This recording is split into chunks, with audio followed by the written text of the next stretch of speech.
আল্লাহ বলে পৃথিবীর মানুষ রে ওই ব্যক্তি হলো জ্ঞানী যে ব্যক্তি তিনটা হালত দাঁড়ানো অবস্থায় আমি আল্লাহকে স্মরণ করে, বসা অবস্থায় আমি আল্লাহকে স্মরণ করে, এমনকি নিদ্রা অবস্থায়ও আমি আল্লাহকে স্মরণ করে। এর অর্থ হলো হায়াতি জিন্দেগির প্রতিটা মুহূর্ত, প্রতিটা সেকেন্ড, প্রতিটা মিনিটে বান্দা আল্লাহকে ভুলে না, আল্লাহর আইনকে বলে না। আল্লাহ ডাক দিয়ে বলে পৃথিবীর মানুষেরা এরা হলো সবচেয়ে বড় বুদ্ধিজীবী যারা এই তিন হালতে আমি আল্লাহকে স্মরণ করে।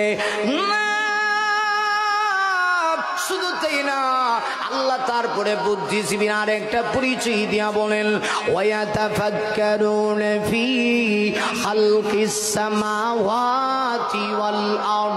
আল্লাহ বলেন শুধুমাত্র আমার স্মরণ থাকে তার ভিতরে তা না, সে আমার সৃষ্টি জগৎ নিয়ে গবেষণা করে, আসমানের দিকে তাকায় চিন্তা করে। না, আসমান এমনি এমনি হয় নাই, 7টা আসমান আল্লাহ দাঁড় করায় রাখছে। আল্লাহ নিজে কোরআনের ভিতরে বলেন খালাকাস সামাওয়াতি বিগাইরি আমাদিন তারাউনাহা। মুমিন রে, তুই কি আমার আসমানের দিকে তাকাস না? আমি আল্লাহ আসমানগুলিকে এত সুন্দর করে সুবিন্যস্ত করে আমি আল্লাহ সাজায় রাখছি। একটা আসমান থেকে আরেকটা আসমানের দূরত্ব 500 বছরের রাস্তা। আমি আল্লাহ আসমান দান করাইছি, একটা খুঁটি লাগাই নেই।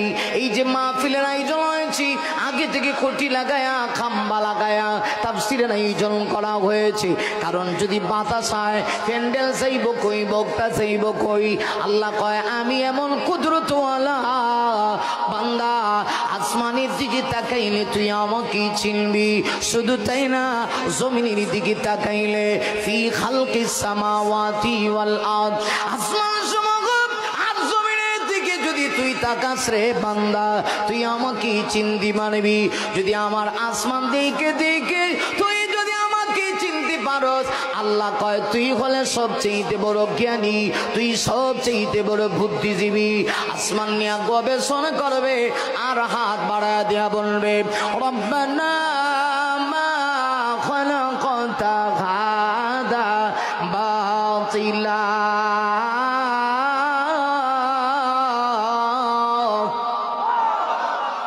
আরো আসতে কোন আল্লাহু আকবার। আল্লাহ